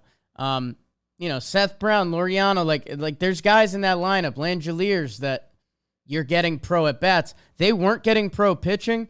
They got 5 innings from Luis Medina as the follower, 5 innings, 2 earned runs. Paul Blackburn, 6 shut. And then J.P. Sears gave them 5 innings, 2 earned runs. So when you're getting that we've alluded to with the other teams, you mentioned it with the Marlins, when you get that, you can win games. And they've reeled off 5 in a row. Historically bad start, 1 win shy of the Royals. I'm going to see the Brewers up close and personal. I know that their on-base percentage as a team is like 305 or something like that. It's one of the fifth worst in all of baseball. That ain't going to get it done. And it feels like forever, Jake, we've been talking about the Brewers offense. Yeah. And what can you do to get it going?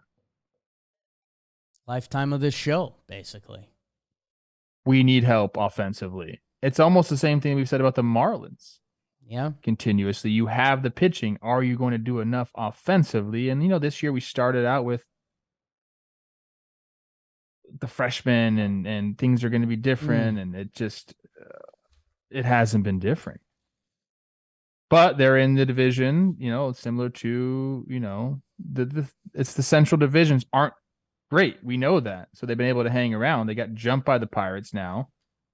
Trev. Curious to see what they do. What do you do if you're the Brewers? I'm going to put my purple worm in your mouth. Do you think we're seeing a more mid-central because of the balanced schedules? No, because I don't. Okay. And I only say that because I know like the Twins have either had a winning record against the AL East or they've beaten the good teams. They've won the season series against the Astros, the Blue Jays, and the Yankees. And those ones are all complete. Like I don't necessarily buy into that. I don't. Okay. You're gonna have the full update on the Brew Crew as you get a front row seat for them. Go Oakland, go. Hey, maybe you'll keep the team in town.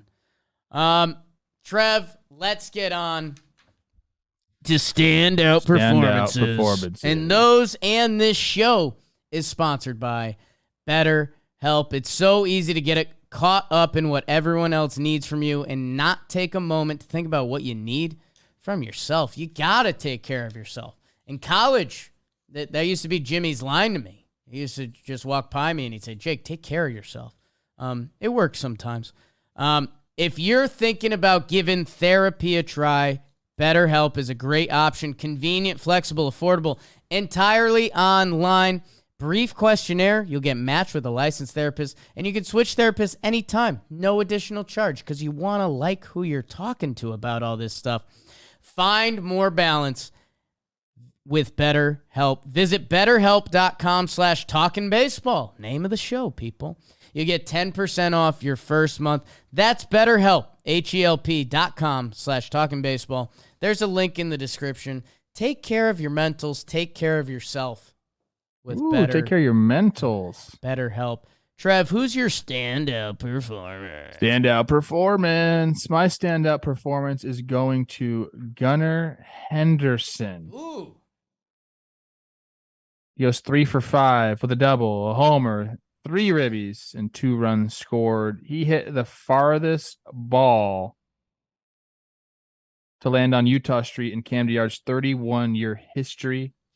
462 feet, 113.8 off the bat. And look, I think we talked a lot about the Orioles this year and, what they've been able to do. We haven't really talked a lot about Gunnar Henderson. Yeah.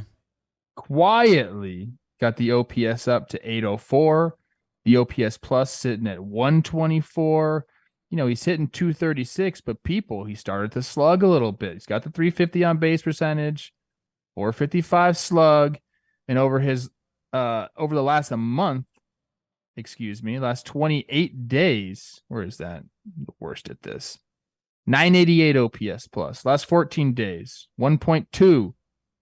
Last 7 days, 1.6. He's starting to go. He's feeling himself. And for the Orioles, I mean, that's just another guy that you can count on. He's 21 years old, about to turn 22, June 29th birthday. Me and him share, I think we're both Geminis, maybe. Don't know if that's true. I just know I am. A 22-year-old doing this, like, the Orioles know what they're doing. Yeah. They're bringing the young guys up. They're performing. And I just love to see Gunnar Henderson kind of have this maturation at this age. And, his season is on the rise, will continue to rise. I like watching this guy play. But the thing that was most impressive to me is the furthest ball hit to Utah Street in Camden Field's history. Camden Yards. History. Yeah. Like, there's been some big boys. Yes. To play, on the Orioles. Chris Davis, I know people don't like to talk about him if you're an Orioles fan, but he hit the crap out of the ball. 3 feet short. 3 feet short of the Camden ever record. It's the furthest ball hit in a game. Griffey Jr., who went 3 feet further in the 93 home run derby. So, yeah. With the juice balls. That's real pop. Number 1 prospect in baseball, and he's starting to go. He's 1-dotting this month. He's still figuring out lefties a little bit, and we'll see where that lands this season, because that's what I'm going to be interested in by the end of the year. This Orioles team, which has, goals and objectives. Are you a platoon guy? No, he's played. That's the thing that I like, because you got to learn how to hit lefties. And he's getting on base. He's getting on base versus lefties. He's just not doing anything. Morneau and I have been talking about this because, the Twins have been platooning some of their young hitters like Alex Kirilloff and not letting him face the lefties. But it's like, man, like, eventually you got to learn to face the lefties. Morneau said, like, if he wasn't given the chance to face lefties, he wouldn't have had the career that he had.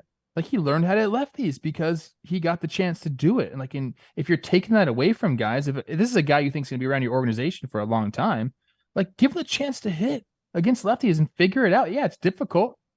You might have some growing pains, but you mentioned the on-base percentage. Like, I think it's paramount to be able to do that. Good standout, Trev. I'm keeping it with a guy we actually just hit on the way by, and you thought about doing a double, which I don't know if we've done that in standout before. I'm staying with Corbin Carroll, and you just mentioned a lot of it. If you're a WAR person, 3.1. I know he's top 10 in the majors right now in WAR. 308 batting average, can swing a contact stick a little bit. 389 on base and a 968 OPS. And by the way, he is on the up and up in all those stats. 19 stolen bases, 13 home runs. Like I just mentioned, he is eligible for Rookie of the Year this year, so I think he might give some Rookie of the Year MVP type leaderboard discussions, a conversation. Leading the Snakes team, he is a star. He is a star of star. This month, he has a 1.321 OPS. And Trev, one of my favorite things that I've brought up to you and I brought up to Talkin' Baseball a few times, if you're a Major League Baseball player and, you get a fastball and you run into it and you turn on it and you hit a home run, that's cool. But, I think Major Leaguers can do that. Trev, he accidentally hits an opposite field grand slam at Comerica. Like, I don't know, man. Some dudes are different. Some dudes are different. He is one of those dudes, and I mentioned it on the way by, and I want to mention it again because, again, I tweeted it out. Go check in when it mattered. The 9th inning, down a run. Christian Walker puts it into play, and his speed ends up being the difference in a game. And he's like, difference maker is the word. He's a difference maker for that whole franchise. And by the way, how much better does that locked up contract look every day that the Snakes did it? I mean, they recognized pretty early. I mean, I want to go look at his minor league numbers. I guess I haven't ever done that with Corbin Carroll. I'm very curious.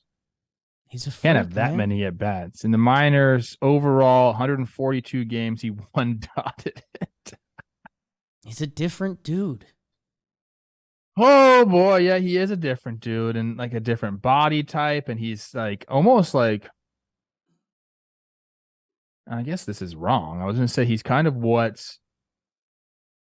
he's perfect for the game the way it's been changed now with like, you know, he can steal bags, and that's kind of what like the Rays figured out is, wow, like we're gonna be able to steal bases, so let's just put like the most athletic team we can on the field and just put pressure on constantly. But he does that, but he also hits for power. Like he's the rare combination of power and speed that you can get. And sometimes it's with the bigger guys you get that. When they're young, they can run a lot. But like I feel like his body type is one that's going to continue to be able to run for the foreseeable future.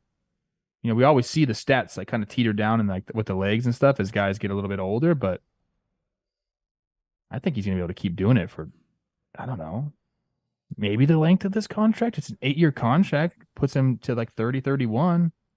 Listed 5'10", 165. Would love to 5'9". Would love to get the numbers there. Because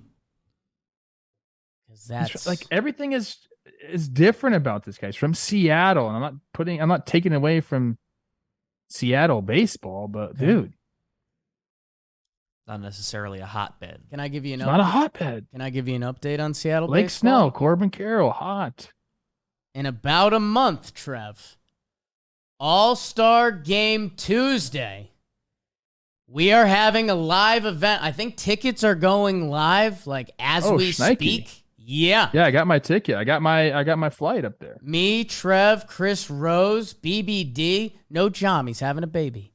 I think Kid'll be out by I was gonna ask that. Yeah, he's having a baby. Jolly coming through, but we're gonna do a live show, a live talking baseball show. We're gonna have a live VIP event before that with very limited tickets. We want it to be an inclusive event, and then we're doing a live show. I think we can cram like 300 in there if we want.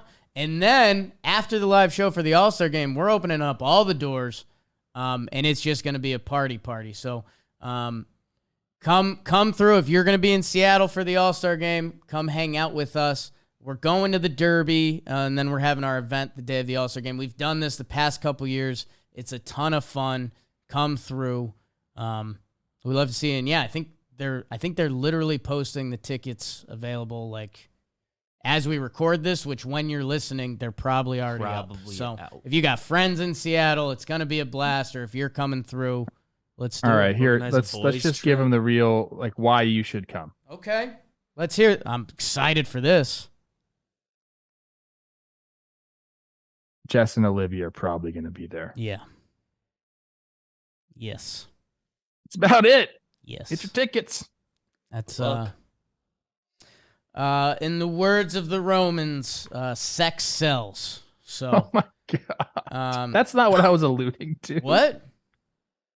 They're just very nice ladies. Okay, where are we at in our show? Corbin Carroll on Chris Rose rotation today. Talked about growing up in Seattle. His favorite player was Ichiro. Oops. Are you sure it wasn't me? He didn't say me? Let's double check that. I didn't hear you come up. I want to re-listen to the episode just to One make sure. day, do you think somebody's going to say that I was their favorite player growing up? Oh, so what do we need? Oh, didn't like Mendick say that for the White Sox? Oh, Danny Mendick, you're his favorite player? Yeah, because he saw me playing in Rochester a bunch. Oh, I vaguely remember something like that. All right. Whatever, guys. Maybe I'll inspire someone on my blitzball field. While Trev's feeling himself. Let's bring him to the tastiest segment of Talking Baseball. Dirt nasties on Fuego. That means I'm on fire, baby. Like Waco. Dalton noted it was a very tough in Fuego. A lot of people going off for the series. San Francisco Giant Jock Peterson 8 for 11 with 2 homers and 5 ribbies. He had his 20th career multi-homer game and first since May 24th of 2022 when he hit 3 against the Mets. That seems like they got a stray right there. Fernando Tatis Jr. He plays for San Diego. 6 for 12 with 2 homers or 2 doubles, a homer, 3 ribbies, and a stolen base. Jack Sawinski of the Pirates 5 for 11, 2 homers, 3 ribbies for a 1.6er. For the week of June 5th through June 11th, Andrew Abbott, talked about him. Reds left-hander, 2 games started, 2-0, 11 and 2/3 innings pitched, no earned runs. He has walked 7 people, but he's K'd 10. The first Reds pitcher to open with consecutive scoreless starts of 5+ innings since 1893. Gunnar Henderson, we talked about him, 10 for 19 in the week, 1 double, 3 homers, 6 ribbies, 1.6 in it over that time. Jose Ramirez, he's just going to go off, and he has been 10 for 23, 2 doubles, 4 homers, 8 ribbies for a 1.5. The 2 week, this is the one you want to be on, Jake. Yeah. For 2 weeks, 529 through 611.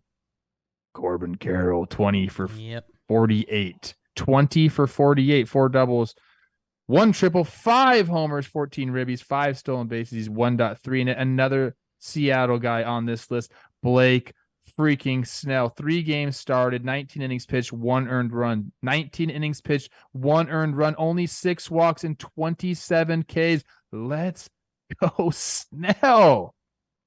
No wonder he's posting stuff on his IG. He's been balling. Tasty.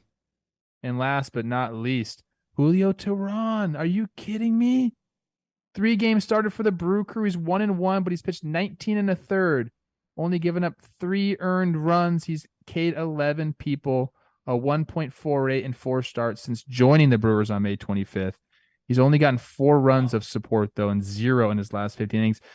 Brew Crew, what is you doing, baby? Let's hit the ball a little bit, kids. And Jake. God. Julio. You're up. Julio just dropping it on people, huh? 32 years old. 2-time All-Star. Give him some runs, Brewers. A massive IL report. Pete Alonso, Yordan Alvarez. They're on the IL. How about Jorge Polanco from your Twins? I didn't know that. Vinny Pasquantino, just texted him. He says he's okay, but he's on the IL. Jake Fraley, Charlie Blackmon, Liam Hendricks. We hate that. But returning from the IL, Dylan Carlson, and he had a big game. Jose Alvarado back in that Phillies bullpen. Kerry Carpenter had a big weekend. Adam Duvall, remember when he was beating the world the first couple weeks? He's back for the Sox. TJ Friedel, Alec Bohm, having a Bowman for the Philadelphia Phillies. And that brings us to awards. Feels good. Feels right.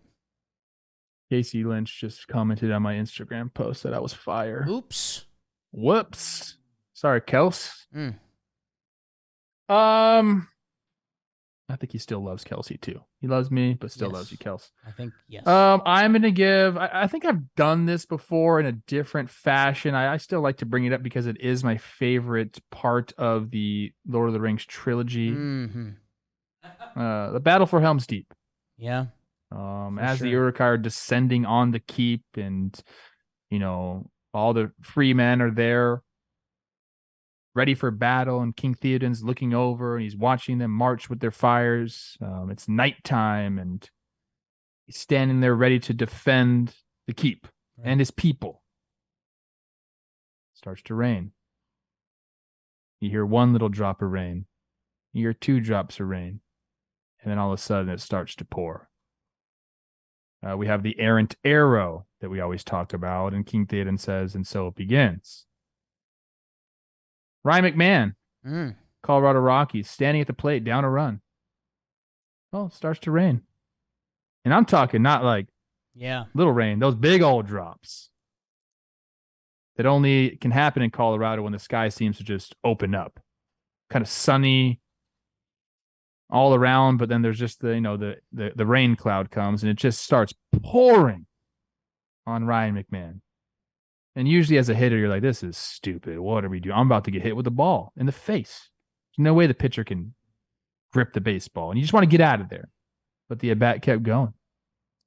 All of a sudden, wham! Whacks the homer to tie the game up, and he just gets to run around the bases in the pouring freaking rain. I think when I watched it, I said that's got to be one of the cooler experiences you can have on a baseball field. You tied the game up with the homer, but in such a weird scenario, you never played baseball in the rain, but they decided to keep going, and you hit a homer, and you're running around being like, what is going on right now?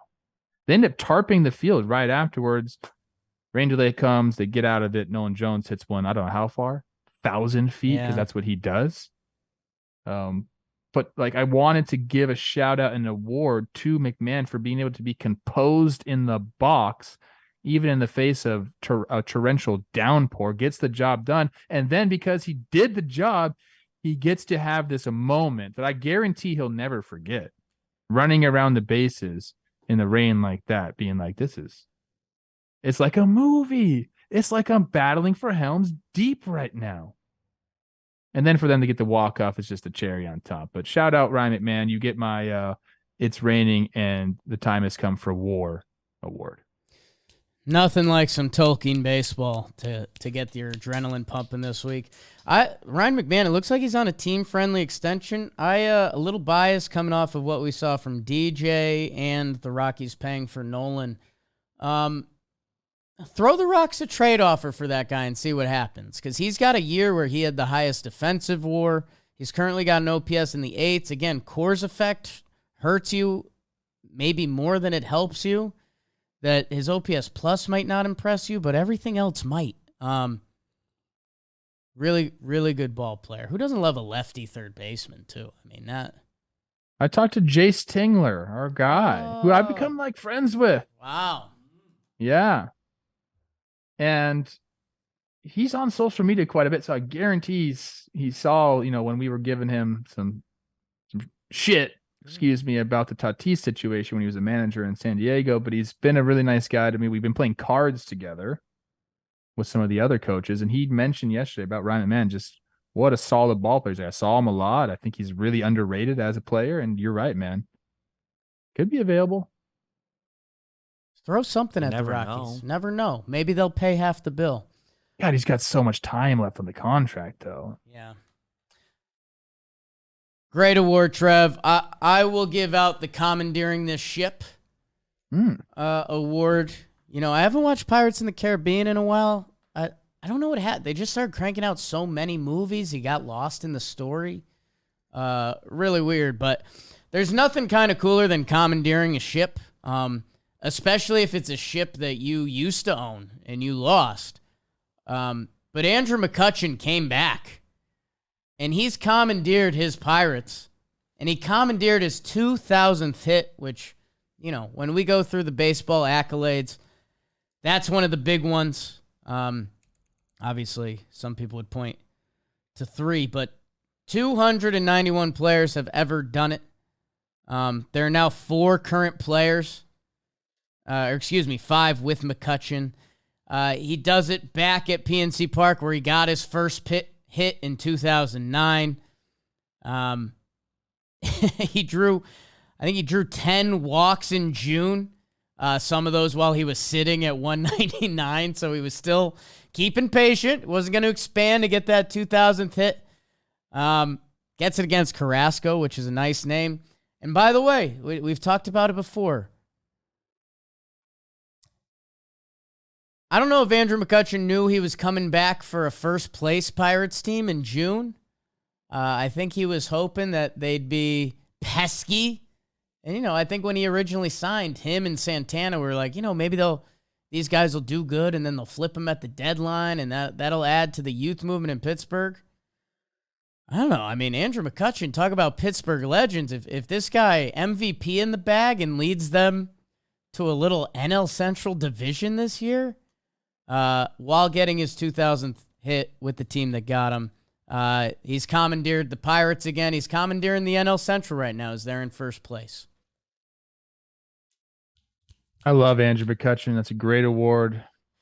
Jakey boy, first class human being and first class ball player. Again, I've known him just as long as I've known Jesse Chavez, since 2007 on the Phoenix Desert Dogs. Wow. Me and Kutch going out for Halloween. Ask him about that story. He loves to tell it. Get me that Phoenix Desert Dog roster, Trev, when you get a chance. Coach Trev was up to some silly things back in the day. I know Let's it. just say that. I was thinking about this. Two of the more respected guys in the game go to surprise contending teams. McCutchen with Pittsburgh, first place. Evan Longoria with the Diamondbacks, first place. The veteran leadership needed for young teams it can't be understated. And they both are performing. 804 OPS for Kutch. Longo on base percentage isn't there, but he's slugging, so he's got like a 791 OPS. I love it, man. I think that's so cool. These are two, like I said, like class acts continuing to play ball at a high level, and stats don't tell the whole story in their situation. What they bring to the clubhouse and the stability that they can provide for your franchises is massive. I mean, 1 year, $5 million for Kutch. That's a freaking steal. One more just player on the mentorship. so far this year. One more player. Never mind any of the awesome stuff. Just as a baseball player, that's incredible value. Yeah. 1 year, 4 for Longo. I mean, that's just in a mentorship role for young guys. I'd pay that, and you're still getting production out of them. So, love it. I've got that Desert Dogs roster in front of me. Woo! Okay. Drew Bew is on there, of course. We love him. McCutchen, Niger Morgan, Cliff Pennington, T-Plush. Trevor Plouffe, Nolan Reimold, Ryan Sweeney on the pitching end. Arrieta was there. Nick Blackburn, Jesse Chavez, a guy named Dave Davidson. That's hilarious. Don't remember that guy. Dave Davidson. And Jim Johnson, some good alliteration stuff. And Anthony Swarzak, obvious. Swizzle. Obviously. You think we were acting a fool on that team? The boys were bopping. Those guys had a good fall. I was on the Rising Stars game. In that game. Jake sucks. If you won the game, they gave everyone $500 cash. We won the game. A bunch of 20-year-olds in Scottsdale with $500 cash in their pocket on a Saturday night when he didn't play on Sundays. Oh, boy. Could make a night out of that one. Juicy Monday. We will see you back Wednesday, midweek at Topics.